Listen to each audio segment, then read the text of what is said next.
Gustavo Petro, gracias por recibirnos. A usted, Alberto, ¿cómo está? ¿Puedo llamarle, señor alcalde? Claro, aún. ¿Me explica, por favor, como si yo fuese un niño de 6 años, cuáles han sido las acusaciones y qué es lo que ha pasado? Yo soy excombatiente de la insurgencia colombiana. Hice hace 25 años un proceso de paz, dejé las armas. A raíz de él cambió la institucionalidad, dándonos derechos políticos, democratizando el país. Y después de 25 años y habiendo ganado por elección popular la alcaldía más importante de Colombia, su capital, con relativa autonomía política y financiera, hemos sufrido una destitución por parte de una autoridad administrativa. Es decir, no en virtud de una decisión judicial penal. El funcionario cometió un delito y aún siendo elegido se va, sino por una decisión de un funcionario administrativo que le quita el poder del voto a la ciudadanía bogotana y los derechos políticos, incluso hasta por 15 años, al alcalde. Este funcionario es de extrema derecha, hace parte de las corrientes más fanáticas que fueron de la Iglesia Católica, incluso fueron excomulgadas alguna vez, el lefebrismo. Y a partir de esa mentalidad fascista decidió una especie de pogrom contra las ideas progresistas, contra los funcionarios públicos que las enarbolan.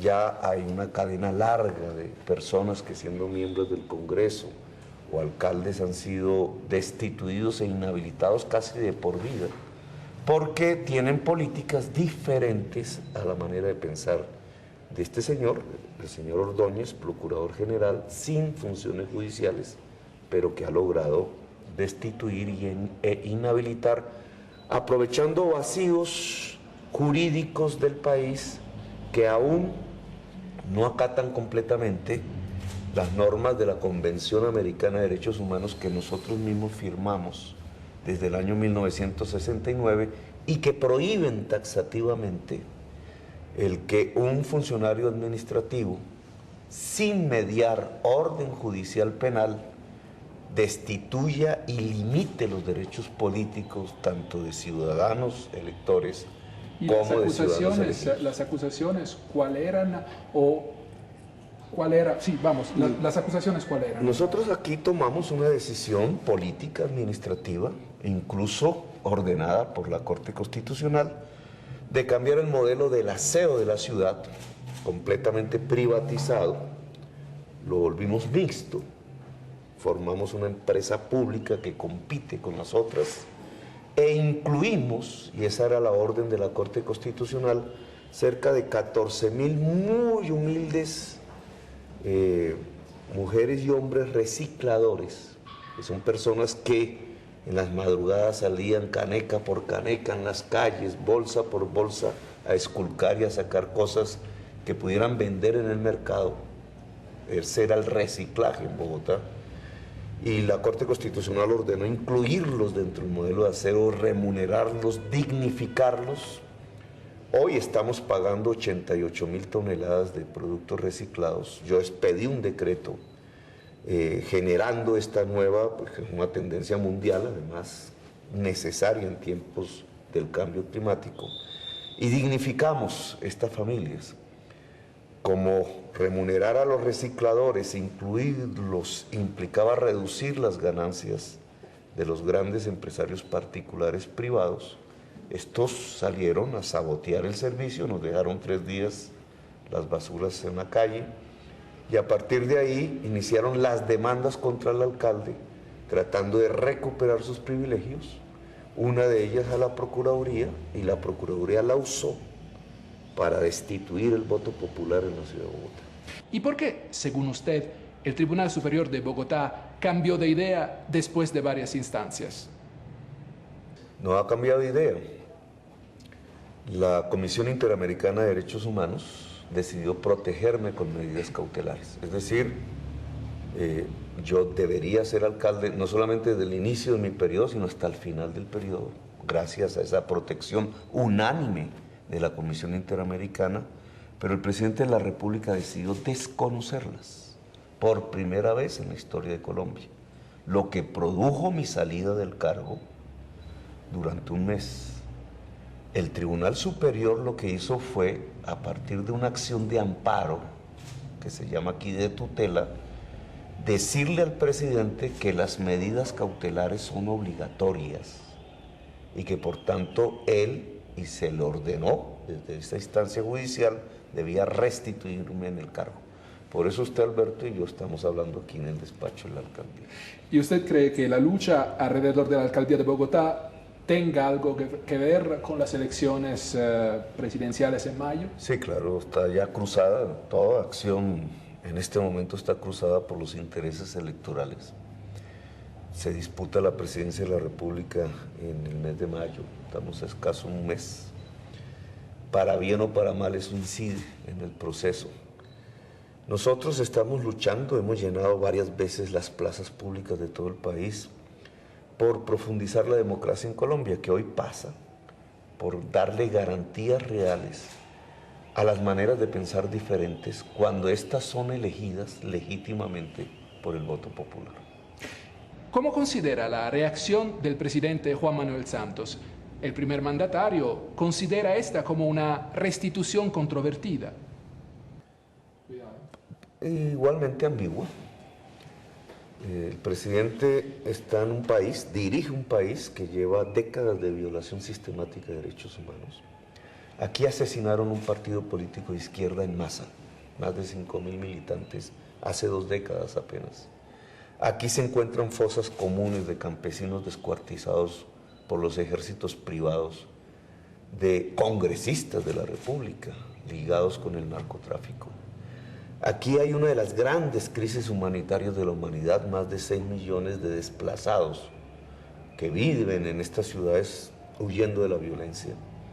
El presidente está en un proceso de paz con una parte de la insurgencia colombiana, tratando de acabar la guerra. Y el punto fundamental de la negociación son las garantías políticas, porque esa guerrilla que hoy trata de hacer la paz, precisamente hizo un partido político en el pasado, al cual asesinaron en masa, la Unión Patriótica. Y es del tema de las garantías políticas de lo que se está hablando aquí, en el caso de la alcaldía de Bogotá. Entonces, un mensaje ambiguo genera dudas sobre la credibilidad que tiene que tener el presidente y que tiene que ser muy fuerte en un proceso de negociaciones en una guerra que tiene ya 60 años de antigüedad y que se ha construido sobre la base esa violencia de la desconfianza mutua entre sí de muchos sectores de la sociedad colombiana. La palabra es un elemento de confianza. El presidente había prometido a inicios del presente año respetar las medidas cautelares de la Comisión Interamericana en el caso de que se me otorgasen. El día que eso ocurrió, no las cumplió. Y ahora un juez interno le ordena cumplirlas y la respuesta ha sido ambigua. Sí, la cumplo, pero voy a intentar rechazarlas más adelante. Ese tipo de mensajes no da la certeza de la paz, que es imprescindible para la sociedad colombiana. Señor alcalde, para que la gente entienda en el mundo, la violencia generalizada en muchas regiones del país provoca desplazados. Gente que se muda a las ciudades y acaba con vivir en barrios marginales, como desafortunadamente los que existen en Bogotá. En esos barrios llegan también los narcotraficantes, los paramilitares. ¿Cómo se puede salir de este círculo infernal y transformar Bogotá en una ciudad, vamos, normal? Hay 2 elementos en la violencia. Bogotá tiene una de las tasas de violencia más bajas de América. Y eso es producto de una política muy fuerte de inclusión social, de igualdad ante las oportunidades que 10 años de gobierno de izquierda han logrado en esta ciudad. Yo logré reducir la pobreza en esta ciudad en un solo año, 2013, según estadísticas independientes, en una tercera parte, a partir de una audaz política social de inclusión, que es lo que a ciertos sectores muy de la derecha, fascistas dentro del Estado, no les interesa porque implica en cierta forma un cambio de modelo político. Pues yo te diría que la respuesta a la paz tiene que ver con un cambio de modelo político, de inclusión fuerte de la población en todo el país, de democratización de Colombia, pero también de asumir con audacia salidas al problema del narcotráfico. Tema que también es parte de una discusión que yo diría es mundial. Ambas cosas, porque primero fue la desigualdad social, primero fue la violencia, y solo después surgió el narcotráfico, que ha usado la violencia en su propio beneficio. Pero si no resolvemos lo primero, lo que originó la violencia, tampoco vamos a poder resolver lo segundo, que es un narcotráfico usando la violencia para adueñarse del Estado en Colombia y del territorio, que lo hace, entre otras cosas, casi indestructible. El narcotráfico en Colombia es un narcotráfico con poder y con Estado. Producto de mis denuncias, que ahora me castigan, yo logré iniciar unos procesos siendo miembro del Parlamento colombiano, senador de la República, denunciando con nombre propio y con casos la articulación entre senadores y jefes militares de ejércitos privados del narcotráfico, que aquí se llaman paramilitares. La tercera parte del Senado, a partir de ese debate, hoy está en la cárcel. Y me gustaría preguntar, ¿cuántos países del mundo que se dice democrático pueden observar que la tercera parte de su Congreso, que hace las leyes, pertenece no a la ciudadanía, llámese de derecha, de izquierda, etcétera, sino a los narcotraficantes? Indudablemente la paz no se puede construir sin quitarle el Estado al narcotráfico. Pero para quitarle el Estado al narcotráfico hay que entregarle el Estado a la ciudadanía, y eso se llama democratización. Entonces son dos temas que van de la mano en lo que podríamos llamar un verdadero proceso de paz en Colombia. ¿Y usted cómo considera el nivel de lucha al narcotráfico y políticamente opina también que la legalización podría ser una opción? La legalización interna del consumo de drogas nos permite rescatar al consumidor, generalmente un joven de escasos recursos, de las manos de las mafias barriales, a la ayuda del Estado. En cierta forma eso ya lo iniciamos en Bogotá y también nos lo castigan a través de una política de salud pública hacia el adicto de la droga. Pero no va más allá, digamos, es importante para la población juvenil adicta al consumo de drogas, que en lugar de tener una represión que lo lleva al calabozo, a la incomprensión y quizás a peores consecuencias, es mejor tener un médico, una enfermera, una mano amiga que atienda lo que significa la adicción de las drogas, que ayude a disminuir el daño. Pero ya el tema global del narcotráfico, de sus redes internacionales, de lavado, etcétera, de la posibilidad de una legalización mundial, pues no depende de un alcalde, ni siquiera de un presidente, depende de una enorme discusión mundial que en este momento se adelanta, pero que va a pasos lentos, a pesar que cada vez más gente se da cuenta que la llamada guerra contra las drogas lo único que ha generado es el fortalecimiento de la mafia, la capacidad de las mafias de cooptar el Estado y niveles cada vez más agudos de enfermedad social en juventudes discriminadas en muchos de los países que incluso se llaman democráticos. Usted ahora tiene una segunda oportunidad. ¿Cuáles son sus proyectos? Seguimos bajo la inestabilidad. Sobre nosotros pende la espada de Damocles antidemocrática, porque hasta ahora nos han protegido instrumentos en la base de la justicia. Cuando suben hacia las instancias superiores actúa la gran fuerza del procurador, que literalmente influencia magistrados en la justicia a partir de emplearles sus hijos, sus hermanos, de establecer nexos no santos. Y con eso ha logrado neutralizar los instrumentos de garantías que nosotros tenemos dentro de la legislación interna. Por eso es tan importante las medidas que nos otorgó la Comisión Interamericana. Y por eso es tan difícil la posición del presidente al haberlas rechazado una vez y haberlas reconocido después, pero poniéndole puntos suspensivos que generan un ambiente de inestabilidad en la ciudad de Bogotá. Entonces, me parece importante la solidaridad internacional democrática. Todas las fuerzas progresistas que crean en la democracia, en el libre pensar, en el voto ciudadano, en su poder soberano, las necesitamos al lado de la ciudad de Bogotá para que nos ayuden a que este intento totalitario no fructifique y Colombia pueda decirle al mundo finalmente que es capaz de construir una democracia sólida y un camino muy certero hacia la paz. ¿Cuánto está pagando en términos personales Gustavo Petro? Porque no solo hay logros de la izquierda en el pasado, hay también problemas que tuvo, por ejemplo, un predecesor suyo está en la cárcel. Sí. ¿Cuánto paga usted los errores de sus predecesores en términos políticos? ¿Cuánto tuvo que hacer para solucionar los problemas provocados por otros? Yo mismo fui el que denuncié la corrupción del gobierno pasado. Y están en la cárcel los protagonistas de esa corrupción inmensa.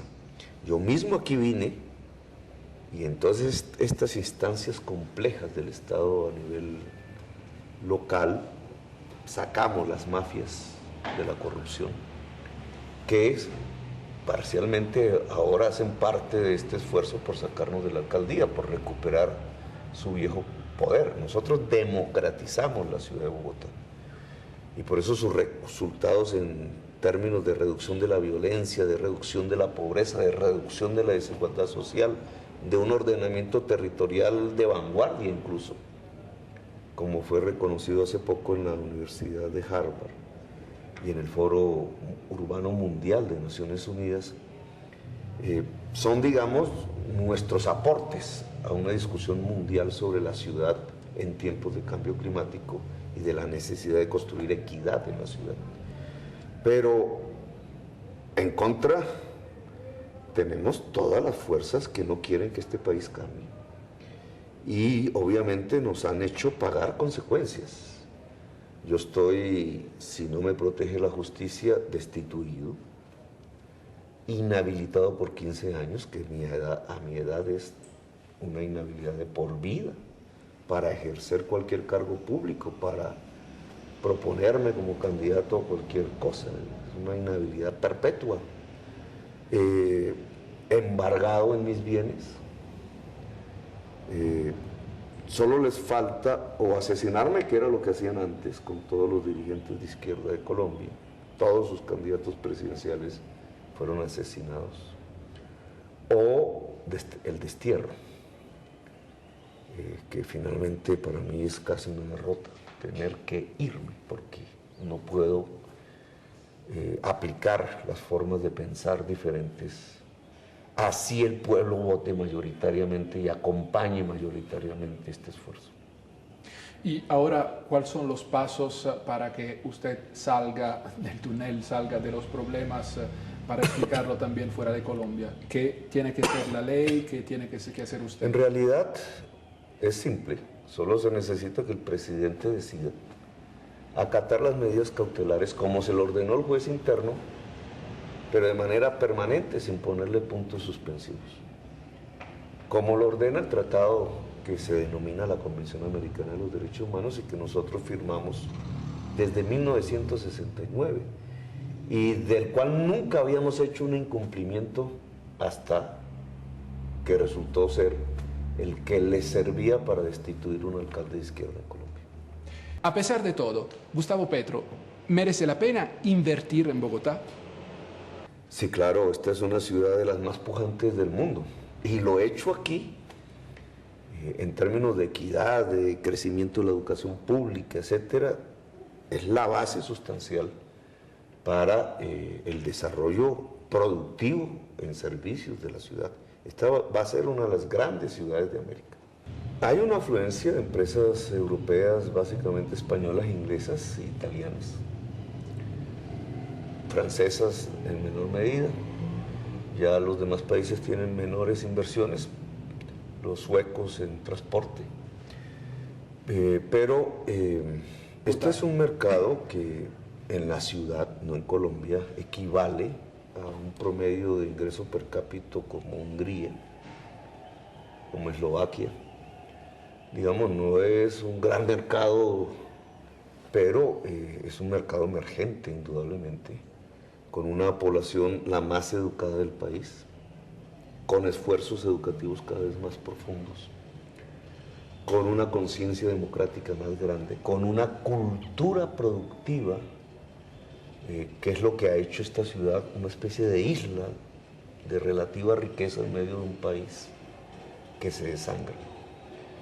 Y eso atrae, sobre todo en temas de producción y de servicios, capitales extranjeros, fundamentalmente europeos, porque esta ciudad en el fondo también es relativamente europea, aunque construye la diversidad colombiana en un punto del territorio, rodeada de una sabana hermosa, con la mejor agua potable del mundo, y con un aire que hay que descontaminar indudablemente, pero que puede permitir el escenario de un desarrollo equitativo, sostenible con la naturaleza, ejemplar, en mi opinión. Gustavo Petro, el alcalde de Bogotá es también una figura política a nivel nacional. ¿Cómo considera usted la situación actual de Colombia a nivel económico? Buenaventura sirve de ejemplo comparado con Bogotá.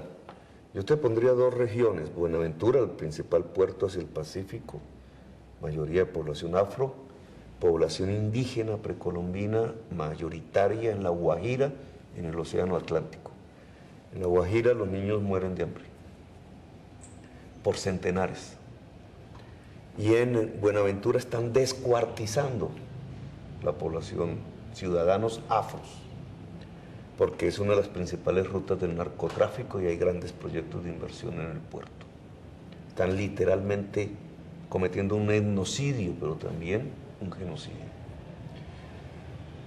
Bogotá, contrario, no muere ni un niño de hambre desde hace 2 años. Incluye la diversidad de su población en una política democrática. Y la tasa de violencia se desploma. Casi nosotros tenemos ya la tercera parte de la violencia de Washington, por darte un ejemplo, en esta ciudad. Son Colombias diferentes. A Buenaventura le llevan el ejército para tratar de controlar el descuartizamiento de seres humanos. Y a La Guajira no llega un solo peso público para salvar a los niños de morir de hambre.